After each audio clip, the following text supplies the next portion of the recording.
Hello, this is for my mom, and just wanted to take a couple minutes and maybe half hour because I'm at Walmart. I'm in the parking lot, and I'll be driving home, which is about 25-minute ride. So get yourself a cup of tea, make yourself comfortable, and this can be for anyone that is looking for what it might be like on the other side. So recently, my husband has passed, and before he was passing, I knew everything. I was coaching him, and we were having talks about what it'll be like for him to be on the other side and me still be here. And when he passed, all of a sudden, whew, it was a day later, maybe the next morning, I had this revelation that I know nothing. He knows everything now because he's on the other side. And I know nothing. And that was a very humbling feeling. And now it's been about almost 3.5 years out. And I'm coming back to my understanding of what it's probably like on the other side. And now I feel like I have a little bit more to bring into that as well. Because when he passed, for about 30 days, he was inside of me. And when I would do things, it wasn't me doing it, it was him doing it. And it was so interesting. And that happened probably 80% of the time. And it was so interesting to do gestures and say things that was him. And then about 30 days, that started to settle, and I would notice when he showed up, and that was beautiful. Yeah, many times I could tell you many stories where I felt him touching me, and like maybe resting his chin on my shoulder, because he was standing behind me. And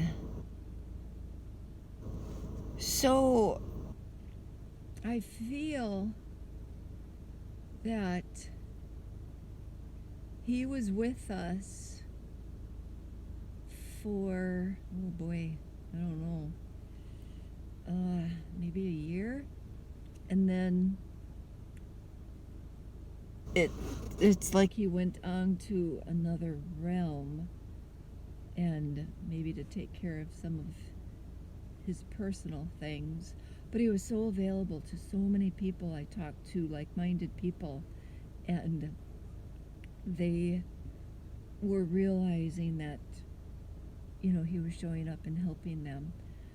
But I feel like he went to another realm and helped himself. And of course, I've held in my heart that he is a saint, meaning that he doesn't have to reincarnate and do all this all over again, because he got it.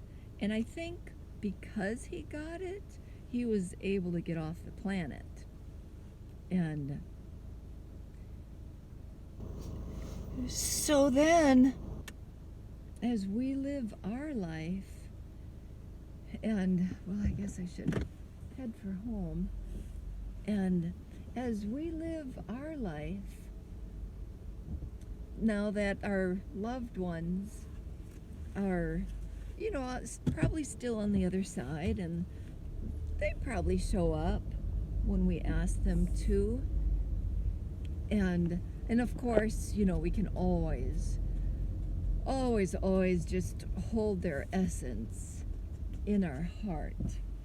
And we can remember, and we, can feel their essence, whether it is their essence that's being felt, or we are like imagining, feeling, holding them near to our heart. I think that's something we do. And so then how do we prepare ourselves for whenever it might be time for us to cross over? And yes, I like the word crossover because death, of course, when William knew he was dying, he constantly was saying there is no such thing as death. And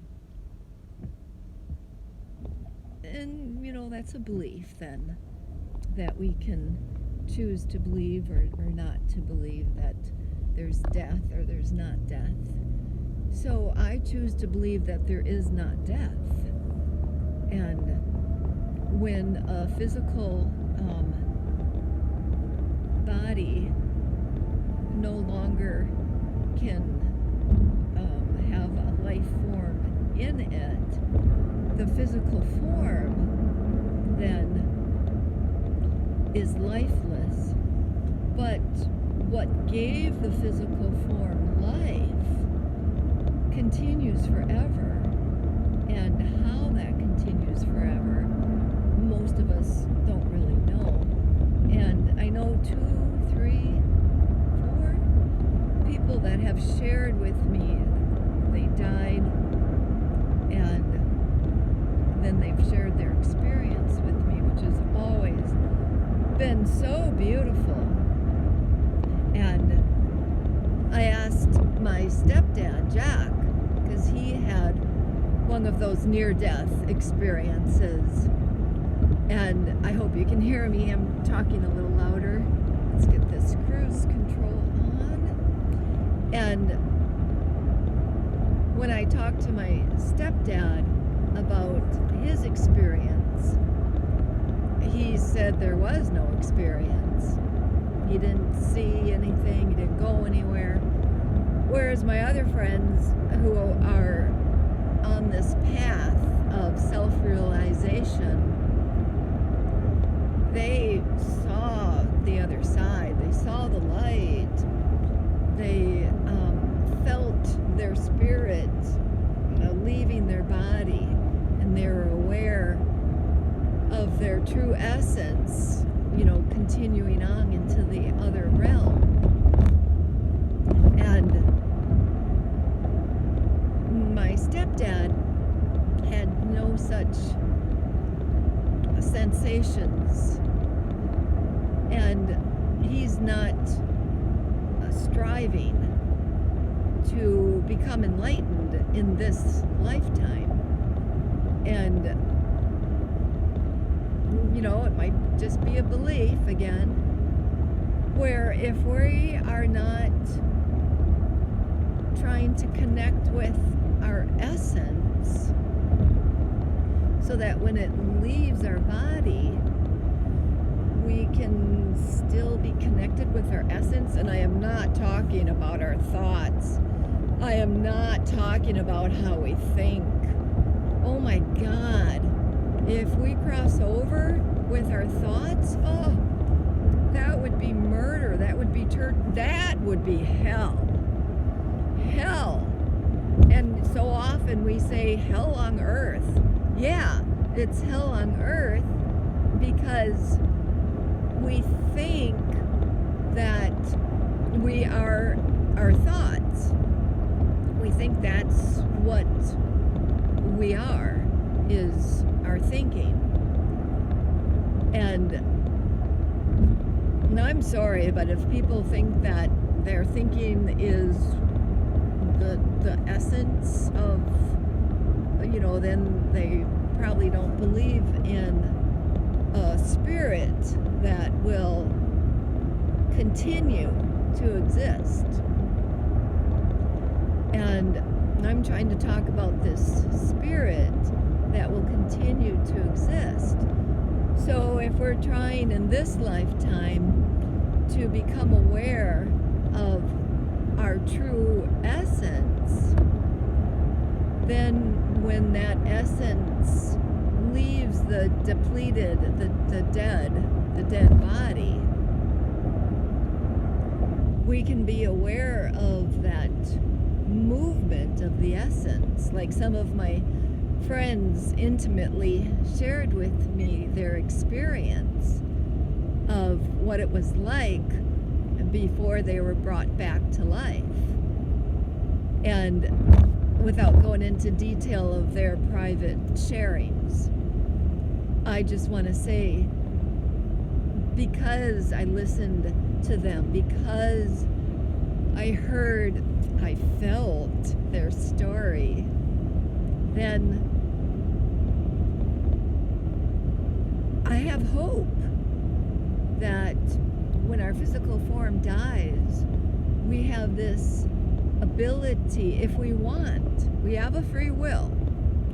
So it's only if we want this opportunity to be aware of our essence leaving this earth, this plane, and where it goes, we don't know.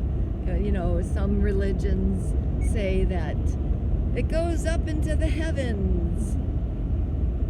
And where does it go? How does it become?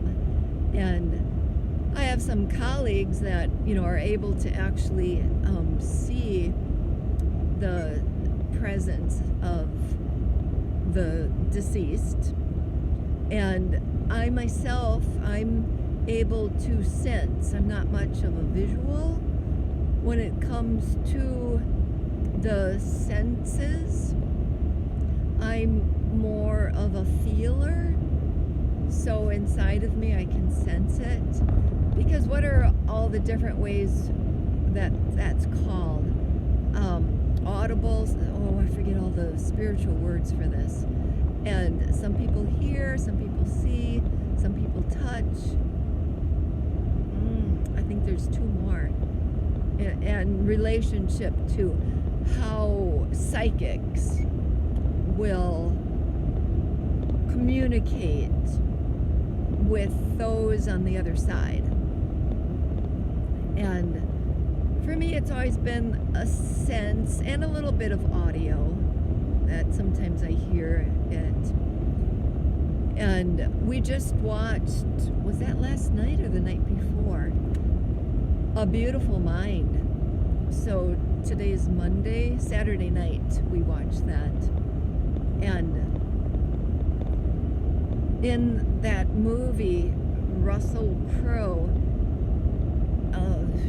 is the actor, and he's portraying schizophrenia.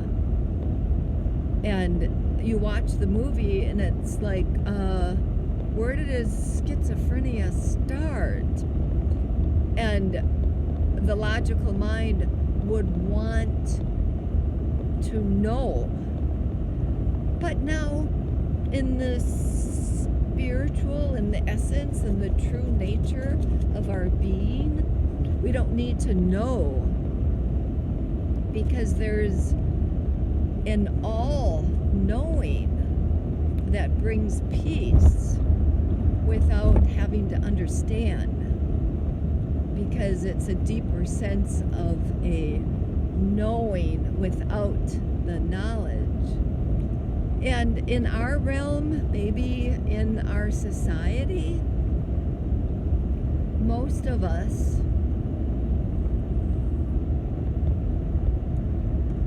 myself included often, we want to know, we want to understand, we want to comprehend, we want to be able to make sense. And when we get in touch with our heart, then is it hot in here? There's no need to have a desire to make sense.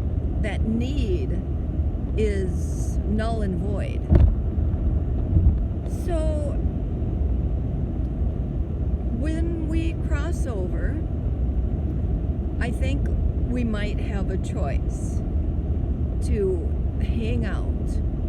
And maybe we need to hang out in order to whatever is going on, whether we feel like we didn't help enough people, and maybe we want to be helpful and hang around. Maybe there's psyche stuff that we didn't come to a resolution, and we want to hang around until that's resolved in our spirit. And after we cross over to the other side, maybe our spirit could hang on for a reason that I don't know. And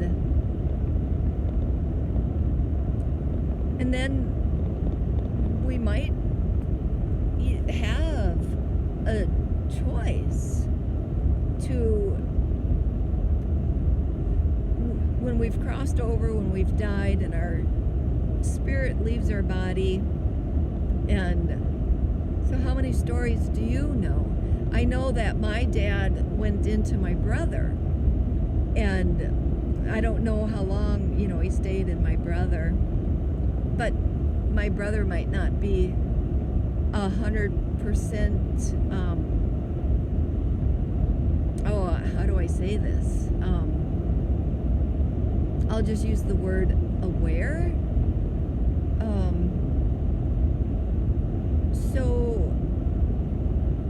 And I shared with you earlier that, I know my husband was in me, literally.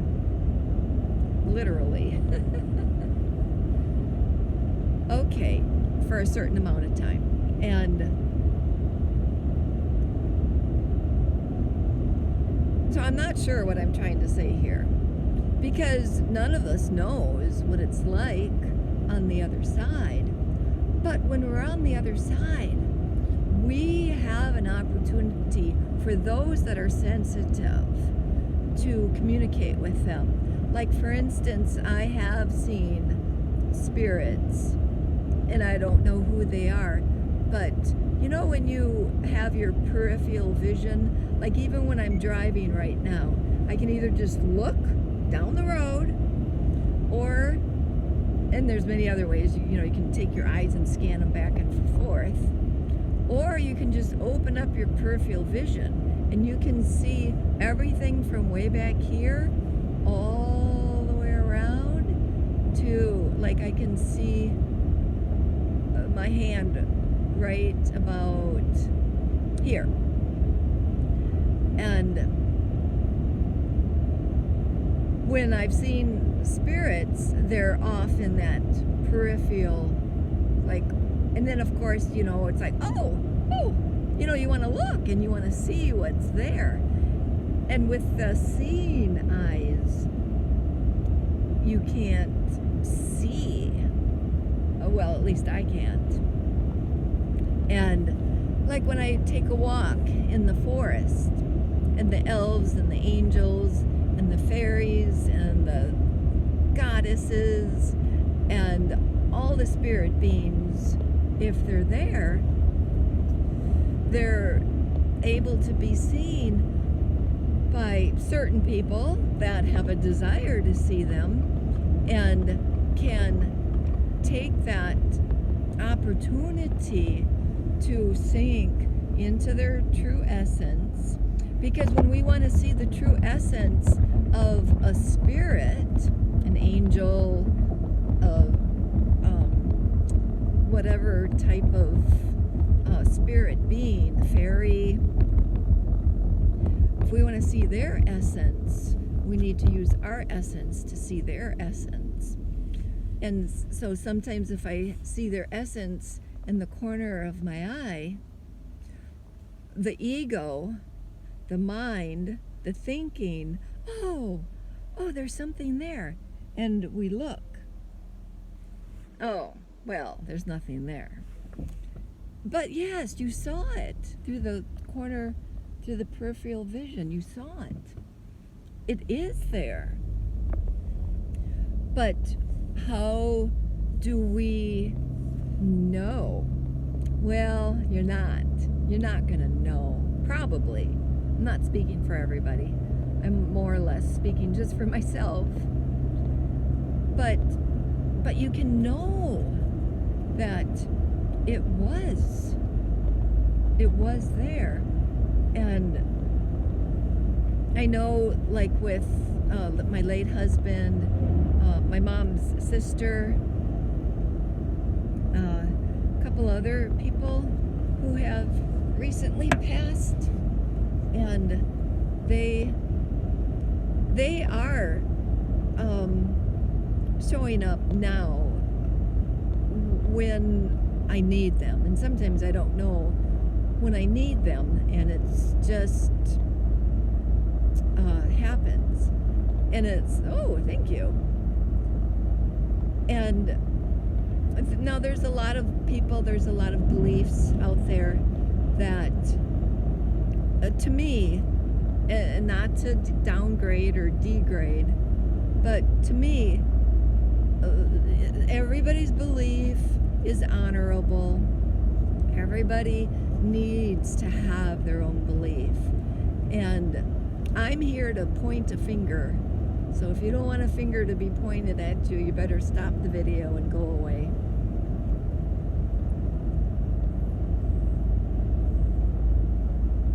Just saying. Okay, so there's a lot of individuals that feel like, oh, there's a butterfly, and oh, every time I see a butterfly, oh, that's got to be that, the spirit of that person. They put themselves in a butterfly, and now that butterfly is coming to me because it's that true essence that was in my aunt, so to speak, is now in this butterfly. And maybe, I don't know, and maybe pure essences can put their soul into something else. Well, I mean, the Buddhas believe in reincarnation, and when the, what is that called? The Buddha priest, or I forget what that's called. When he dies, and it's probably one of the traditions, not all of them. What they'll do is they, actually go to all the people that were born shortly after his death, and they go to all these babies, and I think they wait until the babies are, I can't remember, 6 months old, and they bring all the Buddhists' belongings, whether it's what they wore or some of their spiritual implements, and they bring it to the child. And if the child, takes it and starts using it like the previous Buddha did, well, then they feel like, oh, well, this is going to be our new, and I don't know what I'm talking about. Oh, boy. So I don't know the terminology. But then they feel like, oh, this is going to be the new Buddhist for us, that will follow him. And so the Buddhists believe that the essence of the Buddha puts his essence in a child for reincarnation.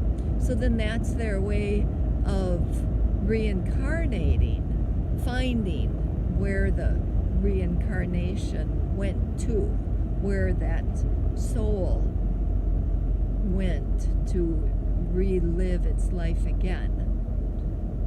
And yeah, so maybe our beloved ones do put their essence in a butterfly or something.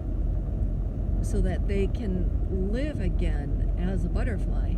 And then when that butterfly comes to us, it's like, oh, there's my aunt, and she's trying to talk to me, and she's been resting on my nose for 20 minutes, so that's gotta be her.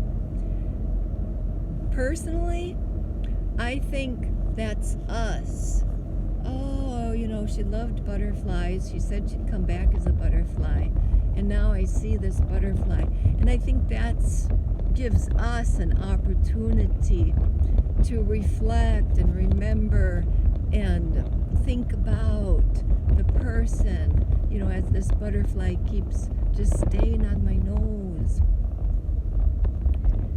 And I kind of hope that, essences and souls, they probably have a free will on the other side. So maybe they are putting their spirit in these dogs or cats or butterflies. So I'm just sharing from my perspective, and take what you like, and if you don't like what you're hearing, it's a video, just say goodbye, and take what you like or leave the rest. And so then when we do cross over and when we're on the other side, if we have a free will, if we do, then we can decide, do we want to hang out and try to help others? And what is, to me, here I am, physical, and I'm talking to you. You're listening to me. And you might not be buying what I'm saying. And this is voice to audio. And you're not getting it. So I used to think, okay, well, when I'm on the other side, I'll get with them and they'll get it. And it's like, wait a minute, I'm talking to you right now and you're listening right now. And if you're not getting it, how are you going to get it when I'm in essence? So I'm not sure what I'm going to do when I'm on the other side, if I have a free will. And, I'm a face reader. And if you look at my eyes, I'm moving them around too much right now because I'm driving.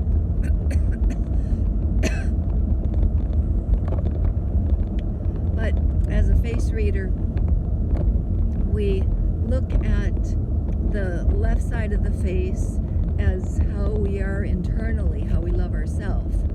And then we look at the right side of the face as to how we have relationships with others, how we see others in our outer world, how we love others outside of ourselves. And if you look at my eyes, which the sun is shining on them right now, so you can't, well, anyways, if you notice me in person, my left eye is vibrant, it's open. My right eye is starting to get heavy, it's starting to hang, it's starting to close. It's very, very subtle. And that's because I have a lot of self-care. I have a lot of routines that I do to take care of myself. And as a person that is a caregiver within my profession, I'm getting into this retirement phase. So I'm not marketing, I'm not promoting, I'm not trying to get new customers through any of this. And it's showing in this eye. It's closing, it's shutting down. So, there's a lot of people that I love, but apparently I love myself much more, because as a face reader, just looking at the eyes, this left side, love for self, is open and vibrant, whereas the right eye, love for others, is starting to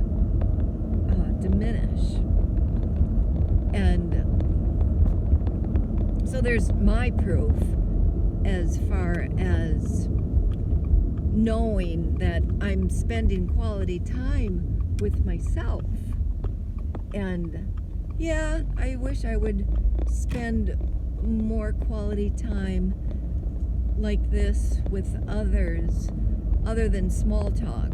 To me, small talk is talking about the weather, talking about what you did yesterday, talking about what you're going to do tomorrow, and, not being present. So maybe this is my desire to try to be present and not be doing small talk right now. So the gist of what I'm trying to get at with this is very unclear to myself.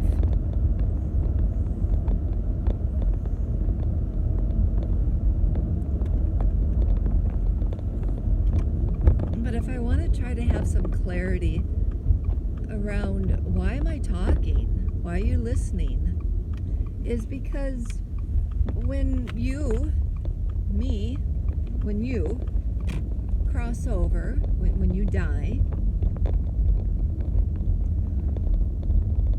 what do you want your essence? Where do you want your true self to go? What do you want it to be like? So then in this lifetime, work towards that, whatever it is, work towards it. And feel it now. Feel your essence now. So that when you cross over, you know what that essence is. And you can be it. Like when I asked my stepdad, what was your essence like when you had your, before they brought you back to life? And he didn't even know what I was talking about. And then I had to put it in different words. And then he was able to tell me that, it's just blank. And most people, when we live our life, most of us, we are ignorant. We are blank. We're not truly connected because we're trying to please our mate. We're trying to please our children. We're trying to be who our neighbor wants us to be. And we're so focused on being the mother, being the wife, being the neighbor. We're so focused on that we're not able, I think that's a good word, but I want to say we're not willing to get in touch with our true essence now. So that when we leave, people like myself who can sense essences of others when they've crossed over can communicate with you. And if you're not taking time in this lifetime to comprehend what is that, to get in touch with my true essence. Yeah, what is that? That's taken me in May of 2024, which is coming up in a couple months. I will be 64. And I didn't start this journey until about 34 years ago. And for me, this journey has been a journey, literally.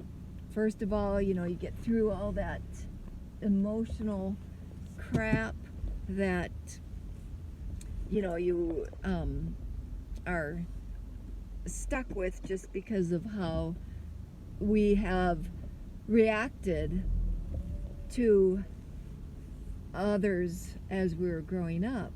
And then once we get past that, then I'm sure there's other things that we have to get past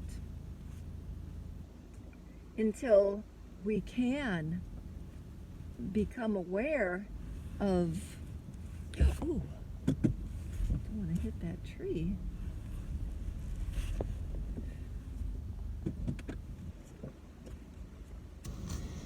So anyways,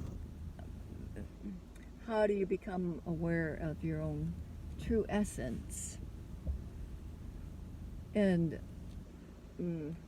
that, my love, is for you to have a desire for or not have a desire for, to become aware of it or not become aware of it.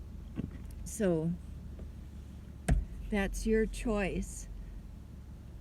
And how you want others to perceive you after you've died is your choice. And it's our choice to accept that from you. And I don't know if this made any sense, and the sun is shining so strangely on me. But all I can say is I love you very much.